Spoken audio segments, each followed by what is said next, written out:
नमस्कार।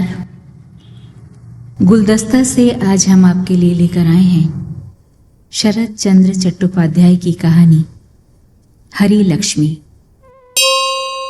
जिस बात को लेकर इस कहानी की उत्पत्ति हुई वो छोटी सी है, फिर भी उस छोटी सी बात से हरी लक्ष्मी के जीवन में जो कुछ हो गया वो छोटा भी नहीं, तुच्छ भी नहीं। संसार में ऐसा ही हुआ करता है। बेलपुर के दो शरीक यानी जमींदार के साझीदार शांत नदी के किनारे जहाज के पास छोटी डोंगी की तरह परस्पर एक दूसरे के पास निरुपद्रव बंधे थे। अकस्मात न मालूम कहाँ से एक तूफान उठ खड़ा हुआ, जहाज का रस्सा कटा और लंगर टूटकर अलग हो गया। साथ ही एक क्षण में वो छोटी सी डोंगी न जाने कैसे नेस्ता नाबूद हो गई। कुछ पता ही ढूंढे न मिला। बेलपुर का तालुका कोई बड़ा नहीं। उठते बैठते रैयतों को मार पीट कर साल में 12,000 से भी ज्यादा वसूली नहीं होती। इसलिए 15.5 आने के हिस्सेदार शिवचरण के सामने 2 पैसे के हिस्सेदार विपिन बिहारी की तुलना अगर जहाज के साथ छोटी डोंगी से की है तो इसमें शायद कोई अतिशयोक्ति ना होगी। दूर का नाता होने पर भी हैं दोनों जाति भाई और 6-7 पीढ़ी पहले दोनों एक ही मकान में रहते थे। किंतु आज एक का तिमंजिला मकान गांव के सिर पर खड़ा है और दूसरे का जीर्ण मटियाला घर दिन पर दिन जमीन पर बिछ जाने की तरफ बढ़ता चला जा रहा है। फिर भी इसी तरह दिन काट रहे थे और बाकी के दिन भी विपिन के इसी तरह सुख दुख में चुपचाप कट सकते थे। परंतु जिस बादल के टुकड़े से असमय में तूफान उठ खड़ा हुआ और सब उलट पुलट गया, वो इस प्रकार है। 15.5 आने के हिस्सेदार शिवचरण की पत्नी की सहसा मृत्यु हो जाने पर उनके मित्रों ने कहा, 40-41 क्या कोई उम्र है? तुम दूसरा ब्याह करो। शत्रु पक्ष के लोग सुनकर हंसने लगे। बोले, 40 ही तो शिवचरण की 40 वर्ष पहले ही पार हो चुकी है। मतलब ये है कि दोनों में से कोई भी बात सच नहीं। असल बात ये थी कि बड़े बाबू का दिव्य गोरा हृष्टपुष्ट शरीर था। भरे हुए चेहरे पर लोभ का चिन्ह मात्र भी न था। यथा समय दाढ़ी मूछें न पैदा होने से कुछ सहूलियत तो हो सकती है, पर अड़चनें भी काफी होती हैं। उम्र का अंदाजा लगाने के बारे में जो नीचे की तरफ नहीं जाना चाहते, ऊपर की ओर वे गिनती के किस कोठे में जाकर ठहरेंगे, इसकी उन्हें स्वयं ही कुछ था नहीं मिलती। खैर, कुछ भी हो, धनवान पुरुष का ब्याह किसी भी देश में उम्र के पीछे नहीं रुकता। फिर बंगाल में तो रुकने ही क्यों लगा। करीब 1.5 महीना तो शोक ताप और नहीं करते कराते बीत गया। उसके बाद शिवचरण हरी लक्ष्मी को ब्याह कर अपने घर ले आए। कारण शत्रु पक्ष के लोग चाहे कुछ भी क्यों न कहते रहें, ये बात माननी ही पड़ेगी कि प्रजापति सचमुच ही उन पर अत्यंत प्रसन्न थे। उन लोगों ने गुपचुप बातचीत की। ये बात नहीं कि वर की तुलना में नववधु की उम्र बिल्कुल ही असंगत हो, मगर हाँ, 2-1 बाल बच्चे लेकर घर आती तो फिर कहने सुनने की कोई बात ही ना रह जाती। लेकिन इस बात को सभी ने स्वीकार किया कि वो सुंदर ही है। मतलब ये कि साधारणतः बड़ी उम्र की लड़कियों से भी लक्ष्मी की उम्र बहुत ज्यादा हो गई थी, शायद 19 से कम ना होगी। उसके पिता आधुनिक विचार के सुधारक आदमी हैं। उन्होंने बड़े जतन से लड़की से ज्यादा उम्र तक शिक्षा देकर मैट्रिक पास कराया था। उनकी इच्छा तो कुछ और ही थी। सिर्फ व्यापार फेल हो जाने और आकस्मिक दरिद्रता आ जाने के कारण उन्हें ऐसे सुपात्र को कन्या अर्पण करने के लिए लाचार होना पड़ा। लक्ष्मी शहर की लड़की ठहरी। पति को उसने 2-4 दिन में ही पहचान लिया। उसके लिए मुश्किल ये हुई कि आत्मीय स्वजन मिश्रित अनेक परिजनों से घिरे हुए इस बड़े घर में वो जी खोलकर किसी से हिल मिल न सकी। उधर शिवचरण के प्रेम का तो कोई अंत ही न था। सिर्फ वृद्ध की तरुणी भार्या होने के कारण ही नहीं, उसे तो मानो एक बारगी ही अमूल्य निधि मिल गई। घर के लोग, नौकर चाकर और औरतें कुछ ठीक न कर सके कि कैसे उनकी मिजाज पुरसी करें। पर एक बात वो अक्सर सुना करती थी, अब मझली बहू के मुंह पर कालिख लग गई। रूप में, गुण में, विद्या बुद्धि में, हर बात में अब उसका गर्व चूर हो गया। मगर इतना करने पर भी कुछ न हो सका। 2 महीने के अंदर लक्ष्मी बीमार पड़ गई। इस बीमारी की हालत में ही एक दिन मझली बहू के साथ उसकी भेंट हुई। मझली बहू से मतलब है विपिन की स्त्री से। बड़े घर की नई बहू के बुखार की खबर सुनकर वो देखने आई थी। उम्र में वो शायद 2-3 साल बड़ी होगी। इस बात को मन ही मन लक्ष्मी ने भी स्वीकार लिया कि वो सुंदरी है, परंतु इस उम्र में भी उसके सारे शरीर पर दरिद्रता की भीषण मार के चिन्ह स्पष्ट दिखाई दे रहे थे। साथ में 6-7 साल का एक लड़का था, वो भी दुबला पतला। लक्ष्मी आदर के साथ अपने बिछौने पर एक तरफ बैठने के लिए स्थान कर कुछ देर तक चुपचाप उसकी ओर देखती रही। हाथ में 2-2 चूड़ियों के सिवाय सारे अंग पर कोई और गहना नहीं। पहनावे में अधमैली लाल किनारी की धोती, शायद वो उसके पति की होगी। गांव की प्रथा के अनुसार लड़का दिगंबर नहीं था, उसकी भी कमर में एक रंगी हुई छोटी धोती थी। लक्ष्मी ने मझली बहू का हाथ धीरे से अपनी तरफ खींचते हुए कहा, सौभाग्य से बुखार आ गया, तभी तो आपसे मुलाकात हो सकी, मगर रिश्ते में जेठानी होती हूँ मझली बहू। सुना है मझले देवर जी इनसे बहुत छोटे हैं। मझली बहू ने साहस से मुंह से कहा, रिश्ते में छोटी होने पर क्या आप कहा जाता है? लक्ष्मी ने कहा, बस पहले दिन जो कहा सो कह दिया, नहीं तो आप कहने वाली मैं नहीं हूँ, मगर तुम भी मुझे जीजी नहीं कह सकती, ये मुझे बर्दाश्त न होगा। मेरा नाम लक्ष्मी है। मझली बहू ने कहा, नाम बताने की ज़रूरत नहीं जीजी, आपको देखते ही मालूम हो जाता है, और मेरा नाम न मालूम किसने मजाक में रख दिया था, कमला, कहकर वो कुतूहल के साथ जरा हंस दी।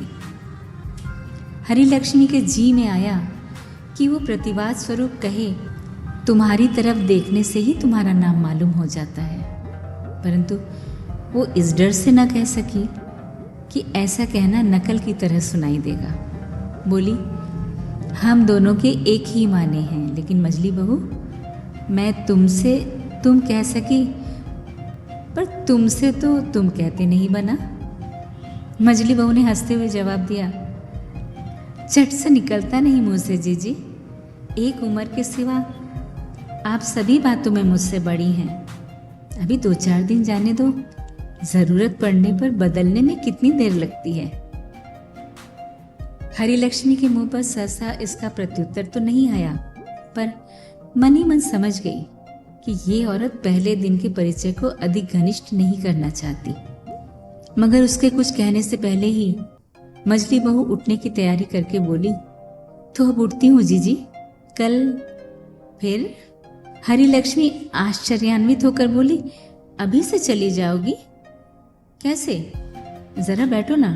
मझली बहू ने कहा, आप हुक्म करेंगी तो बैठना पड़ेगा, पर आज जाने दीजिए।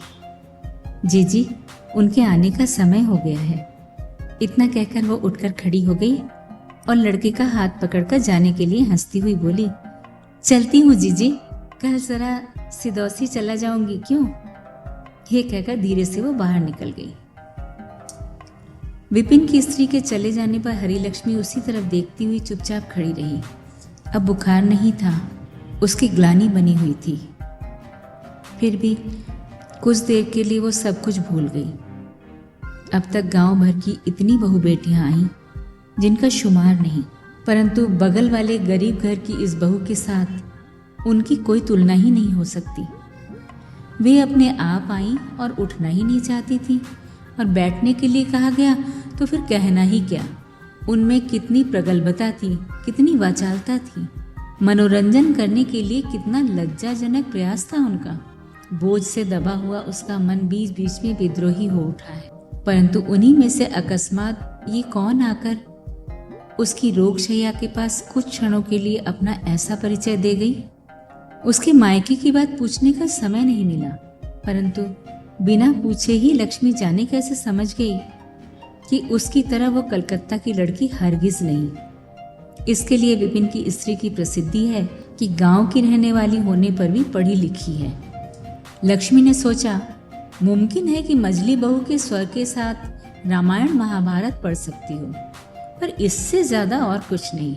जिस पिता ने विपिन जैसे दीन दुखी के हाथ अपनी लड़की सौंपी है, उसने घर का कोई मास्टर रखकर और स्कूल में पढ़ाकर पास करा के कन्यादान नहीं किया होगा। उज्जवल श्याम वर्ण है, पर गोरा नहीं कहा जा सकता। रूप की बात छोड़ दो, शिक्षा, संस्कार, अवस्था, किसी भी बात में तो विपिन की स्त्री उसके सामने टिक नहीं सकती। परंतु एक बात में लक्ष्मी ने अपने को मानो उससे छोटा समझा। वो था उसका कंठ स्वर, मानो वो संगीत हो, और बात करने का ढंग तो मानो बिल्कुल मधु से भरा हुआ था, जरा भी जड़ता नहीं।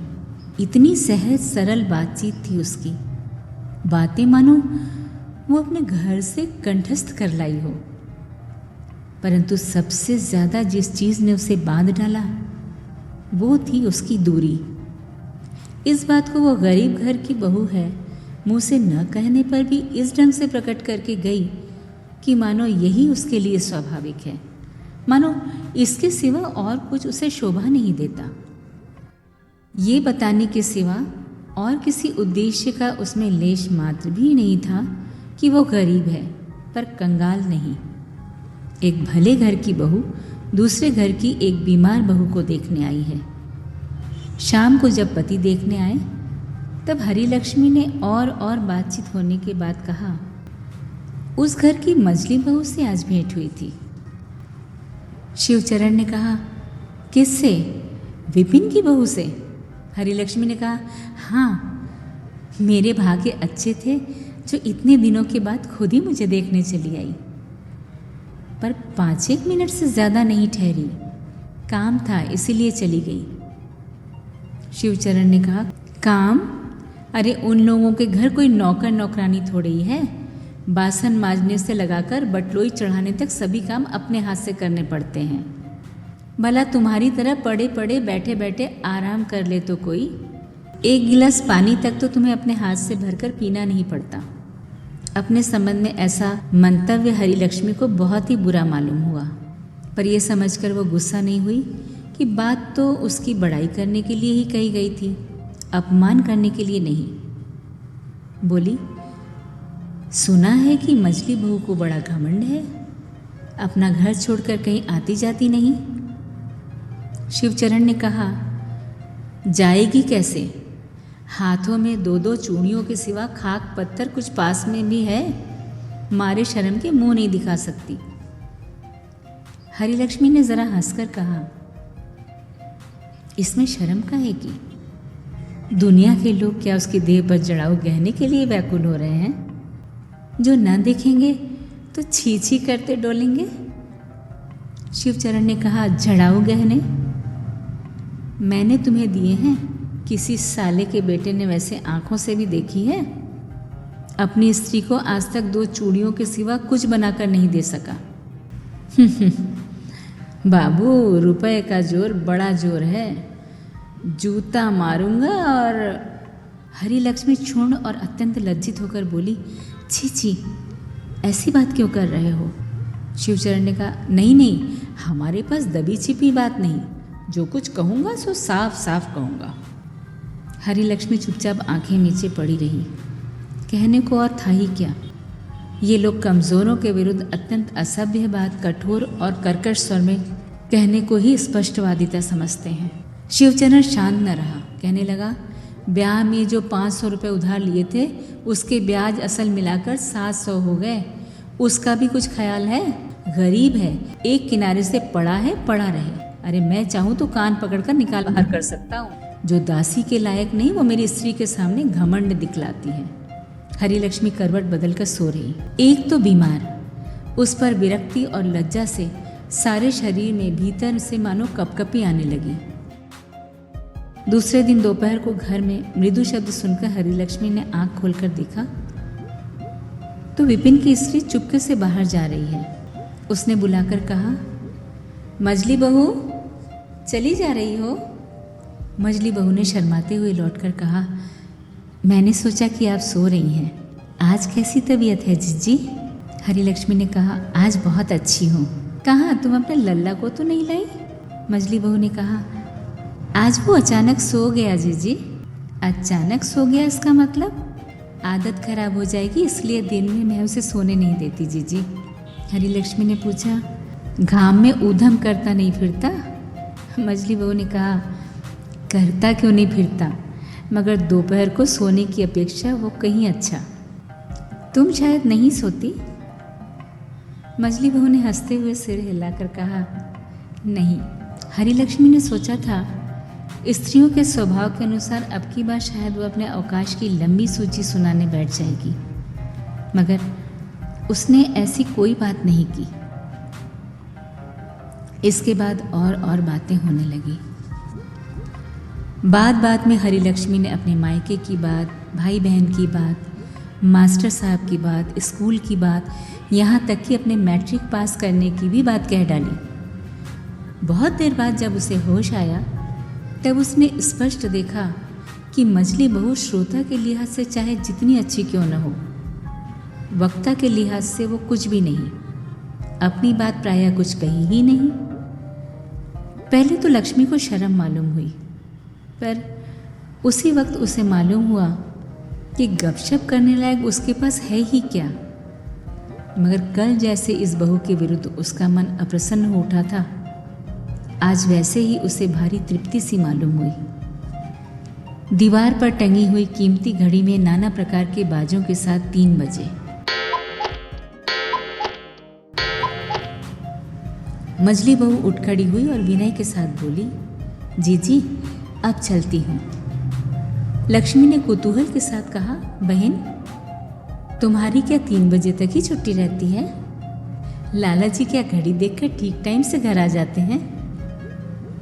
मजली बहू ने कहा, आज वे घर पर ही हैं। फिर आज जल्दी काहे की? और थोड़ा बैठो ना। मजली बहू बैठी नहीं, लेकिन जाने के लिए पैर भी नहीं बढ़ा सकी। आहिस्ता से बोली, जीजी आपने कितनी शिक्षा पाई है, कितना पढ़ा लिखा है, और मैं ठहरी गवई गांव की।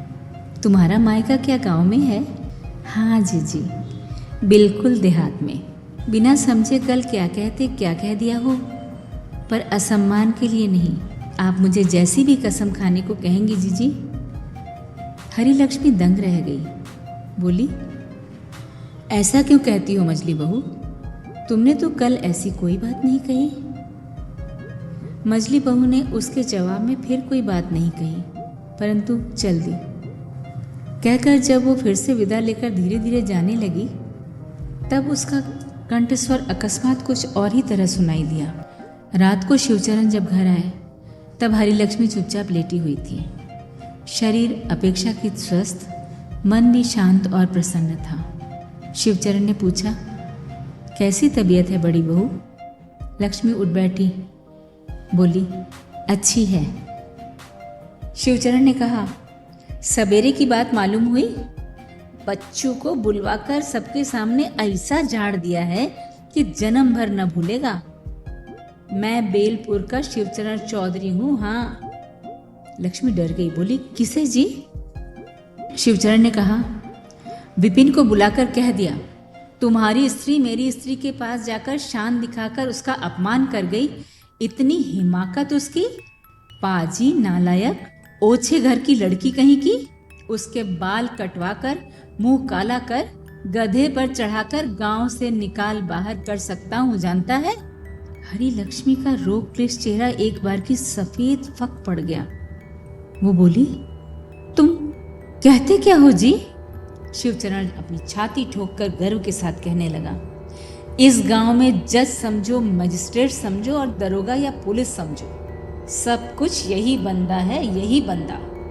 मारने की, लड़की जिलाने की, सब मुट्ठी में है मेरे।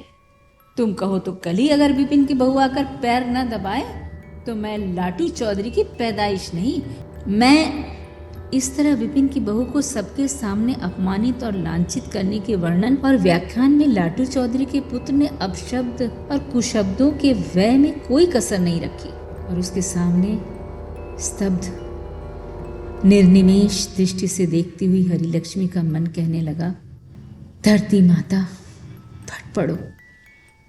दूसरी बार की तरुणी भार्या के शरीर की रक्षा के लिए शिवचरण से एक अपनी देह के सिवा और सब कुछ दे सकता। हरिलक्ष्मी का वो देह बेलापुर में न संभाल सकी। डॉक्टरों ने यह सलाह दी कि हवा पानी बदलना चाहिए। शिवचरण ने अपने 15.5 आने की हैसियत के अनुसार बड़े ठाट बाट से हवा बदलने जाने की तैयारियां शुरू कर दी। यात्रा के शुभ मुहूर्त के दिन गांव के लोग टूट पड़े। सिर्फ आया नहीं तो एक विपिन और उसकी स्त्री। बाहर शिवचरण न कहने लायक बातें कहने लगा और भीतर बड़ी बुआ ने उग्र रूप धारण कर लिया। बाहर भी स्थाई में स्वर मिलाने वालों की कमी न रही और भीतर भी उसी तरह बुआ के चित्कार को बढ़ाने वाली स्त्रियां काफी जुट गईं। सिर्फ कुछ नहीं बोली तो एक हरिलक्ष्मी। मजली बहू के प्रति उसके शोभ और अभिमान की मात्रा किसी से भी कम न थी। वो मन ही मन कहने लगी, मेरे बर्बर पति ने कितना भी अन्याय क्यों न किया हो, मैंने खुद को तो कुछ नहीं कहा, परंतु घर की और बाहर की औरतें जो कुछ आज चिल्ला रही थी उनके साथ किसी तरह स्वर में स्वर मिलाने से उसे घृणा मालूम होने लगी। जाते समय पालकी का दरवाजा हटाकर लक्ष्मी ने उत्सुक दृष्टि से विपिन के टूटे फूटे घर की खिड़की की ओर देखा, परंतु किसी की छाया तक उसे दिखाई नहीं दी। काशी में मकान ठीक कर लिया गया था। वहां की आबोहवा के गुण से लक्ष्मी के नष्ट स्वास्थ्य की पुनः प्राप्ति में देर न हुई। 4 महीने बाद जब वो लौटकर घर आई तब उसके शरीर की कांति देखकर स्त्रियों की गुप्त ईर्ष्या का ठिकाना न रहा। हेमंत ऋतु आ रही है। दोपहर को मजली बहू बैठी अपने चिर रुग्ण पति के साथ एक ऊनी गुलूबंद बुन रही थी। पास ही लड़का बैठा खेल रहा था। वो देखकर चिल्ला उठा, माँ, ताई जी। माँ ने हाथ का काम जहां का तहां छोड़कर चटपट उठकर नमस्कार किया और बैठने के लिए आसन बिछा दिया। फिर खिले हुए चेहरे से कहा, तबीयत ठीक हो गई जीजी? लक्ष्मी ने कहा, हाँ हो गई, मगर ठीक नहीं भी तो हो सकती थी। ऐसा भी तो हो सकता था कि फिर लौट कर ही न आती।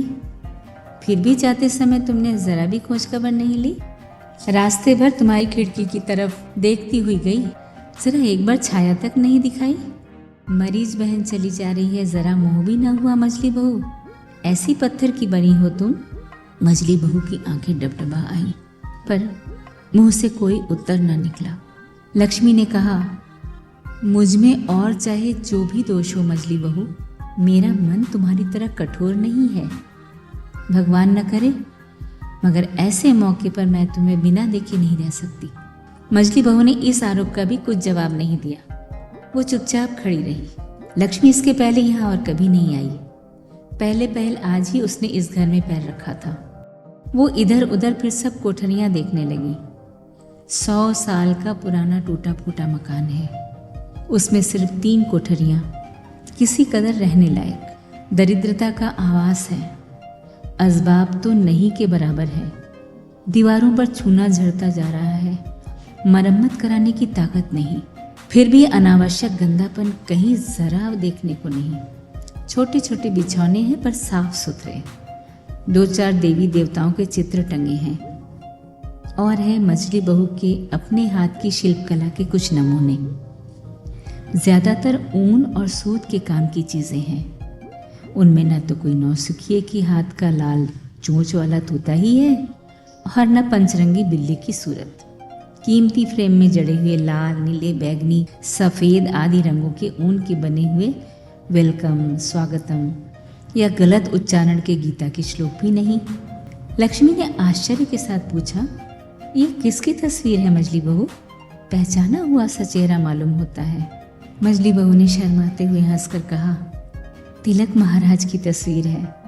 देख देख कर बिनने की कोशिश की थी जीजी। पर कुछ बनी नहीं। ये कहते हुए उसने उंगली उठाकर सामने की दीवार पर टंगे हुए भारत के कौस्तुभ लोकमान्य तिलक का चित्र दिखा दिया। लक्ष्मी बहुत देर तक उस तरफ देखती रही, फिर आहिस्ता से बोली, पहचान नहीं सकी? ये मेरा ही कसूर है मजली बहू, तुम्हारा नहीं। मुझे सिखा दोगी बहन? ये विद्या अगर सीख सकी तो तुम्हें गुरु मानने में हमें कोई ऐतराज न होगा। मजली बहू हंसने लगी। उस दिन 3-4 घंटे बाद लक्ष्मी जब लौटी तब वो तय कर गई थी कि वो शिल्प कला सीखने के लिए कल से रोज आया करेगी। आने भी लगी, परंतु 10-15 दिन में वो साफ समझ गई कि वो विद्या सिर्फ कठिन ही नहीं बल्कि सीखने में भी काफी लंबा समय लेगी। एक दिन लक्ष्मी ने कहा, मजली बहू तुम मुझे खूब ध्यान से नहीं सिखाती हो। मजली बहू ने कहा, इसमें तो काफी समय लगेगा जीजी, इससे अच्छा है कि आप और बुनावटें सीखें। लक्ष्मी भीतर ही भीतर गुस्सा हो गई, पर इसे छिपाते हुए उसने कहा, तुम्हें सीखने में कितने दिन लगे थे मजली बहू? मजली बहू ने जवाब दिया, मुझे तो किसी ने सिखाया नहीं जीजी, अपनी कोशिश से ही थोड़ा थोड़ा करके। लक्ष्मी ने कहा, इसी से, नहीं तो दूसरे से सीखती तो तुम भी समय का हिसाब रखती। मुंह से चाहे वो कुछ भी कहे, पर मन ही मन उसने बिना संदेह के अनुभव किया कि मेधा और तीक्ष्ण बुद्धि में इस मजली बहू के सामने वो खड़ी नहीं हो सकती। आज उसके सीखने का काम बढ़ न सका और समय से बहुत पहले ही वो सुई डोरा और पैटर्न लपेटकर घर चल दी। दूसरे दिन आई नहीं और रोज के आने में ये पहले पहल नागा हुआ। 3-4 दिन के बाद फिर एक दिन हरी लक्ष्मी अपने सुई डोरे का बॉक्स लेकर मजली बहू के घर पहुंची। मजली बहू तब अपने लड़के को रामायण की तस्वीरें दिखा दिखाकर उसकी कथा सुना रही थी। लक्ष्मी को देखते ही उठकर उसने आसन बिछा दिया। उद्विग्न कंठ से पूछने लगी, 2-3 दिन आई नहीं, तबीयत ठीक नहीं थी क्या? लक्ष्मी ने गंभीर होकर कहा, नहीं तो ऐसे ही 5-6 दिन नहीं आ सकी। मजली बहू ने आश्चर्य प्रकट करते हुए कहा, 5-6 दिन नहीं आई? हाँ, शायद इतने ही दिन हो गए होंगे, पर आज 2 घंटे ज्यादा नागों की कसर निकाल लेना चाहती हूँ। लक्ष्मी ने कहा, लेकिन मान लो मेरी तबीयत ही खराब हुई होती मजली बहू, तुम्हें एक बार तो खबर लेनी चाहिए थी। मजली बहू ने शर्माते हुए कहा, लेनी जरूर चाहिए थी, पर घर गृहस्थी के बहुत से काम धंधे हैं, अकेली ठहरी किसे भेजती बताइए? पर मैं मानती हूँ कसूर हुआ है जीजी। लक्ष्मी मन ही मन खुश हुई। पिछले कई दिन वो अत्यंत अभिमान के कारण ही नहीं आई थी और साथ ही जाऊंगी करके ही उसने दिन काटे हैं। इस मजली बहू के सिवा सिर्फ घर में ही नहीं बल्कि गांव भर में ऐसी कोई भी नहीं है जिससे जी खोलकर वो हिल मिल सके। लड़का अपने मन से तस्वीरें देख रहा था। लक्ष्मी ने उसे बुलाकर कहा, निखिल यहाँ मेरे पास आना बेटा। उसके पास आने पर लक्ष्मी ने अपना बॉक्स खोलकर एक पतली सी सोने की जंजीर निकालकर उसके गले में पहना दी और कहा, जाओ खेलो जाकर। माँ का चेहरा गंभीर हो गया। उसने पूछा, आपने जंजीर क्या उसे दे दी? लक्ष्मी ने खिले हुए चेहरे से जवाब दिया, और नहीं तो। मजली बहू ने कहा, आपके देने से ही वो ले लेगा? लक्ष्मी शर्मिंदा हो उठी, बोली, ताई क्या एक जंजीर भी नहीं दे सकती? मजली बहू ने कहा, सो मैं नहीं जानती जीजी, पर इतना जरूर जानती हूँ कि माँ होकर मैं लेने नहीं दे सकती। निखिल, उसे उतारकर अपनी ताई जी को दे दो। जी, हम लोग गरीब हैं पर भिखारी नहीं। ये बात नहीं कि कोई एक कीमती चीज अचानक मिले तो दोनों हाथ परोस कर लेने दौड़े। लक्ष्मी दंग होकर बैठ रही। आज भी उसका मन कहने लगा, पृथ्वी फट पड़ो। जाते समय उसने कहा, लेकिन ये बात तुम्हारे जेठ जी के कानों तक पहुंचेगी मजली बहू। मजली बहू ने कहा, उनकी बहुत सी बातें मेरे कानों तक आती हैं। मेरी एक बात उनके कानों तक पहुंच जाएगी तो कान अपवित्र नहीं हो जाएंगे। लक्ष्मी ने कहा, अच्छी बात है, आजमा देखने से ही मालूम हो जाएगा। फिर जरा ठहर कर बोली, खामखा अपमानित करने की जरूरत नहीं थी मजली बहू, मैं भी सजा देना जानती हूँ। मजली बहू ने कहा, ये आपकी नाराजगी की बात है, नहीं तो मैंने आपका अपमान नहीं किया, बल्कि सिर्फ आपको अपने पति का अपमान करने नहीं दिया। इतना समझने की शिक्षा आपको मिली है। लक्ष्मी ने कहा, सो मिली है, नहीं मिली है तो सिर्फ तुम जैसी गंवई गांव की औरतों से झगड़ने की शिक्षा। मजली बहू ने इस कटुक्ति का जवाब नहीं दिया। चुप बनी रही। लक्ष्मी चलने की तैयारी करके बोली, इस जंजीर की कीमत चाहे कुछ भी हो, मैंने लड़के को प्यार से ही दी थी, तुम्हारे पति के कष्ट दूर करने के ख्याल से कतई नहीं। मझली बहू, तुमने बस इतना ही सीख रखा है कि बड़े आदमी मात्र ही गरीबों का अपमान करते फिरते हैं, वे प्यार भी कर सकते हैं। ये तुमने नहीं सीखा। सीखना जरूरी है, मगर फिर जाकर हाथ पैर छूती मत फिरना। इसके जवाब में मझली बहू ने सिर्फ जरा मुस्कुरा कर कहा, नहीं जीजी, इसकी चिंता तुम मत करो। बाढ़ के दबाव से मिट्टी का बांध टूटना शुरू होता है, तब उसकी मामूली सी शुरुआत देखकर कल्पना भी नहीं की जा सकती कि लगातार चलने वाली पानी की धार इतने कम समय के अंदर ही उस टूटन को इतना भयंकर और ऐसा विशाल बना देगी। ठीक यही बात हरी लक्ष्मी के बारे में हुई।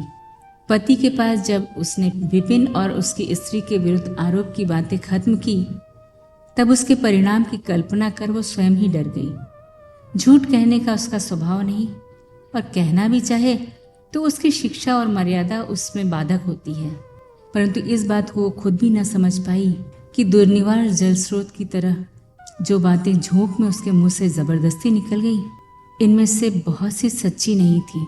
पर इस बात को समझना भी उसे बाकी न रहा कि उसकी गति को रोकना उसके बूते के बाहर की बात थी। सिर्फ एक विषय में वो ठीक इतना नहीं जानती थी, यानी अपने पति के स्वभाव से पूरी तरह परिचित नहीं थी। उसके पति का स्वभाव जैसा निष्ठुर था, वैसा ही प्रतिहिंसा परायण और उतनी ही बर्बर है। इस बात को मानो वो जानता ही नहीं कि किसी को कष्ट देने की सीमा कहाँ तक है। आज शिवचरण उछला कूदा नहीं, सब सुन सुनाकर सिर्फ इतना ही बोला, अच्छा 5-6 महीने बाद देखना, यही ठीक समझ लेना, दूसरा साल न आने पाएगा। अपमान और लांछना की आग हरी लक्ष्मी के हृदय में जल रही थी। इस बात को वो वास्तव में चाहती थी कि विपिन की स्त्री को खूब अच्छी तरह सजा मिले, पर शिवचरण के बाहर चले जाने पर उसके मुंह की इस मामूली सी बात को मनी मन दोहराने से हरी लक्ष्मी के मन में शांति नहीं मिली। उसे ऐसा मालूम होने लगा जैसे कहीं कुछ बड़ी भारी खराबी हो गई है। कुछ दिन बाद किसी बातचीत के सिलसिले में हरी लक्ष्मी ने पति से मुस्कुराते हुए पूछा, उन लोगों के बारे में कुछ किया कराया है क्या? किन लोगों के बारे में? विपिन लाला जी के बारे में। शिवचरण ने निष्क्रिय भाव से कहा, क्या करता और कर भी क्या सकता हूँ, मैं मामूली आदमी जो ठहरा। हरी लक्ष्मी ने उद्विग्न होकर पूछा, इसके मानी? शिवचरण ने कहा, मझली बहू कहा करती है ना कि राज्य तो जेठ जी का नहीं है, अंग्रेजी सरकार का है। हरी लक्ष्मी ने कहा, ऐसा क्या है? क्या? लेकिन अच्छा क्या? स्त्री ने जरा संदेह प्रकट करते हुए कहा, लेकिन मझली बहू तो ठीक इस तरह की बात कभी कहती नहीं। चालाक है क्या? बहुत से लोग शायद बढ़ा चढ़ाकर चुगली भी कर दिया करते हैं। शिवचरण ने कहा, इसमें आश्चर्य की कोई बात नहीं, मगर ये बात तो मैंने अपने कानों से सुनी है। हरी लक्ष्मी इस बात का विश्वास न कर सकी, पर उस समय के लिए पति का मनोरंजन करने के ख्याल से सहसा गुस्सा दिखाते हुए बोली, कहते क्या हो इतना घमंड? मुझे तो खैर जो कुछ कहा, लेकिन जेठ लगते हो, तुम्हारी तो जरा इज्जत करनी चाहिए थी। शिवचरण ने कहा, हिंदुओं के घर ऐसा ही तो सब समझते हैं, पढ़ी लिखी विद्वान औरत ठहरी ना, इसी से। पर मेरा अपमान करके कोई भी बच नहीं सकता। बाहर जरा काम है, मैं जा रहा हूँ। इतना कहकर शिवचरण बाहर चला गया।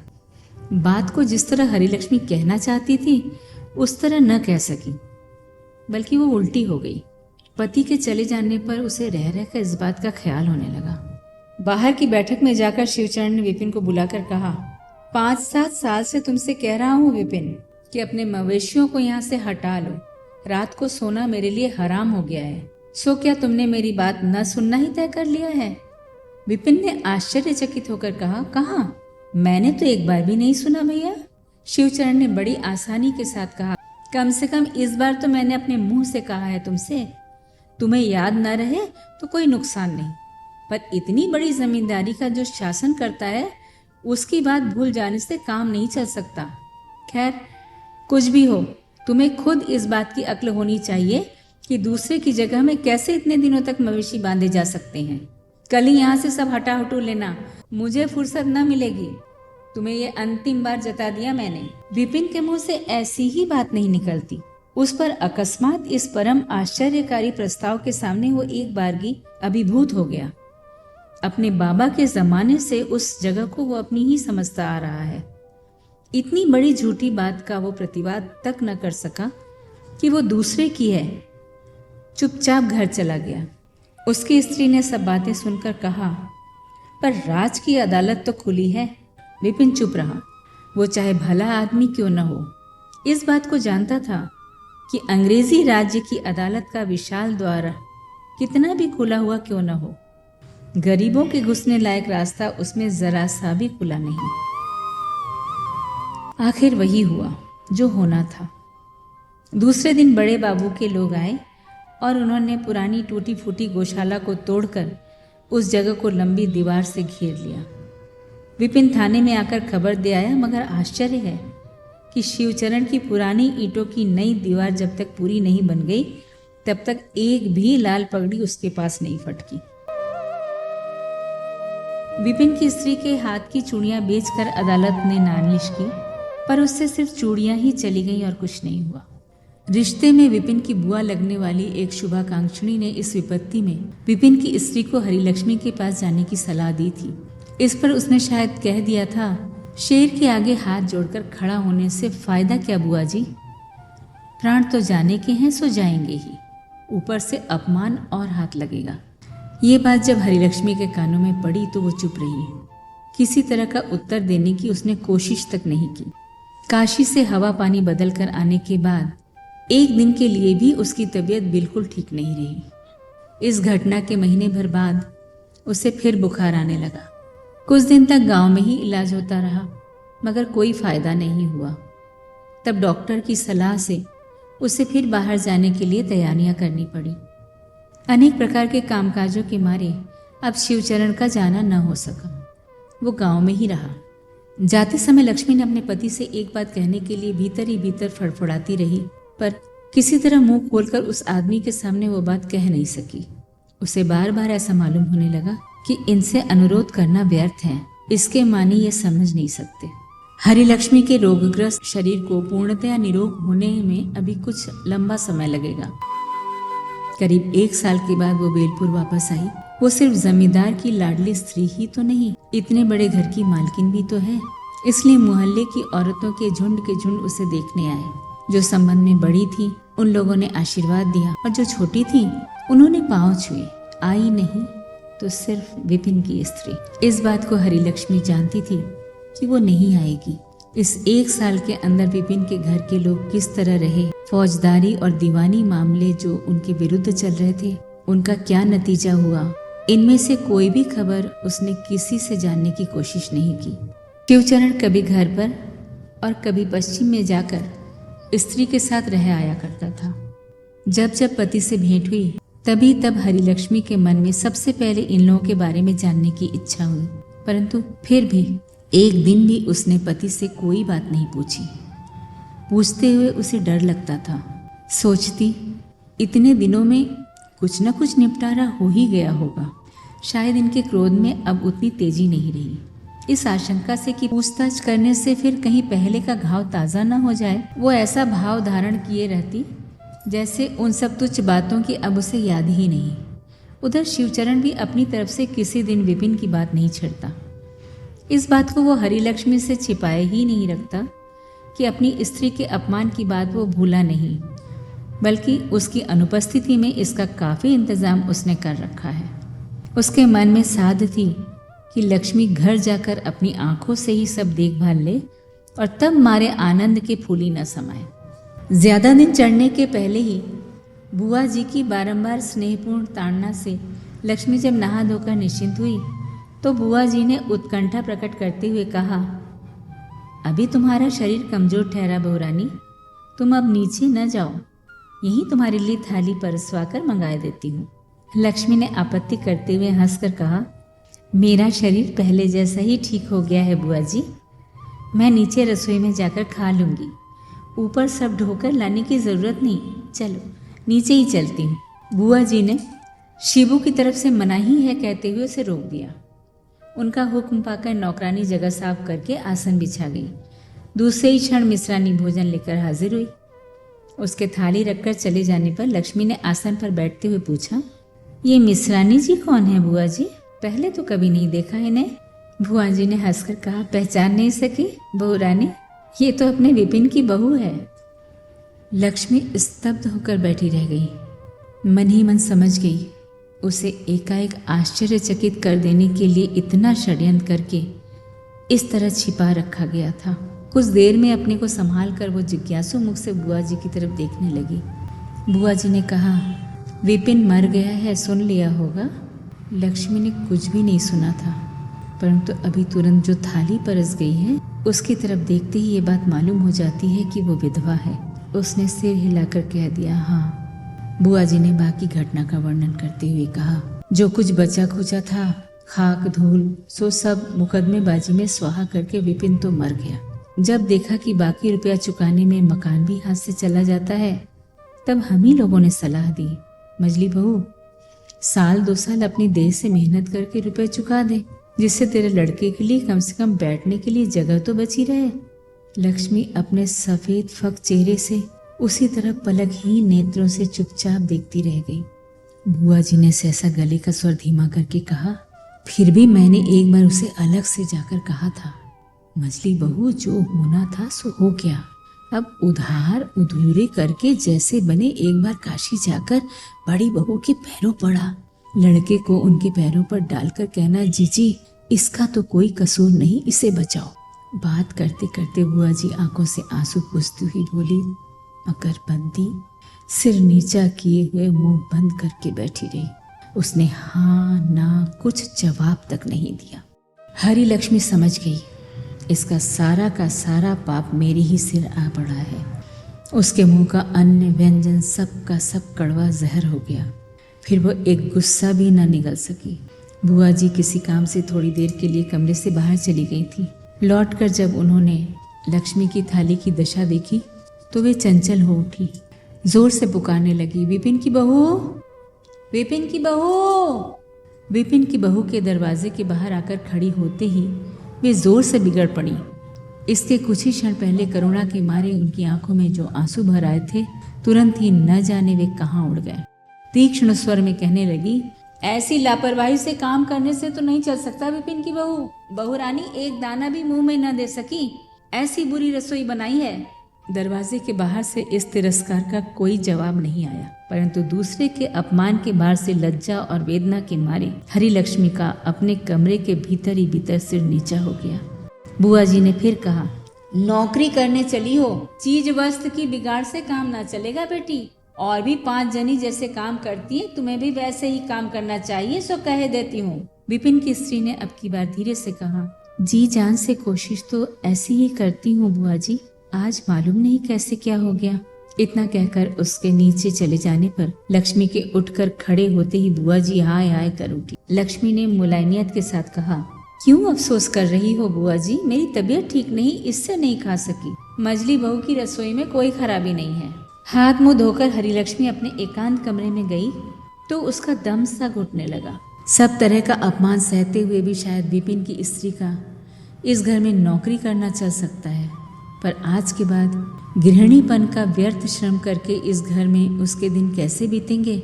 मजली बहू के लिए तो फिर भी एक सांत्वना है, बिना कसूर के दुख सहने की सांत्वना, परंतु स्वयं लक्ष्मी के लिए कहाँ क्या बाकी रह गया।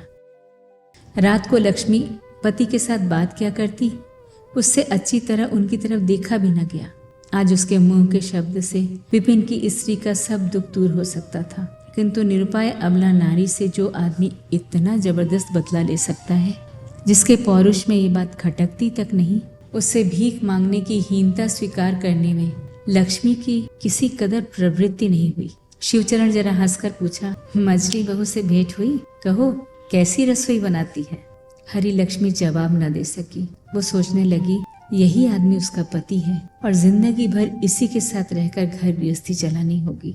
सोचते सोचते उसका मन कहने लगा, पृथ्वी हट पड़ो।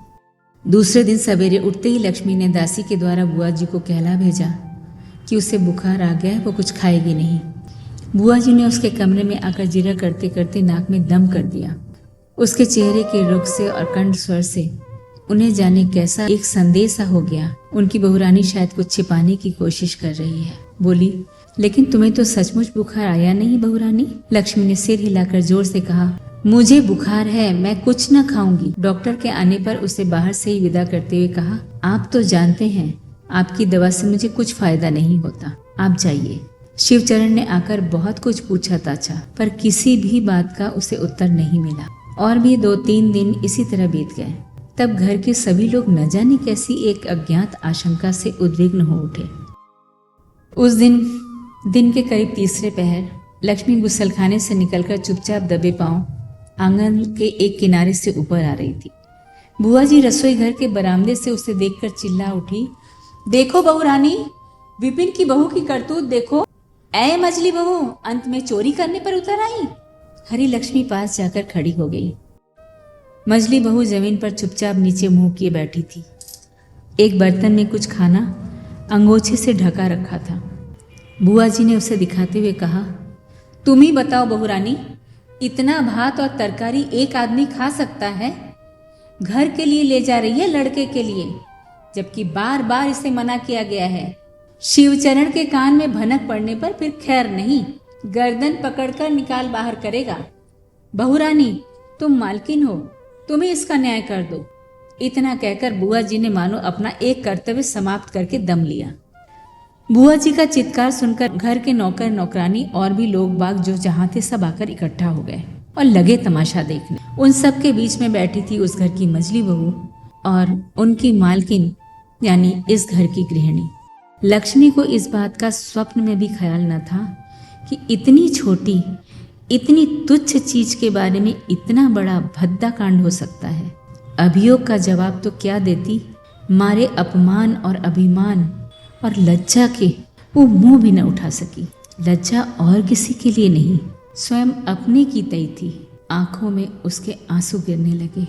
उसे मालूम होने लगा इतने लोगों के सामने वही मानो पकड़ी गई है और विपिन की बहू उसका विचार करने बैठी है।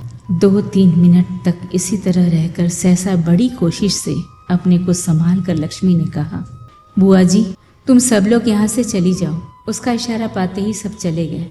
तब लक्ष्मी धीरे से मजली बहू के पास आकर बैठ गई। फिर हाथ से उसका मुंह उठाकर देखा। उसकी भी दोनों आंखों से टप टप आंसू गिर रहे थे। लक्ष्मी बोली, मजली बहू, मैं तुम्हारी जीजी हूँ। इतना कहकर उसने अपने आंचल से उसके आंसू पोंछ दिए।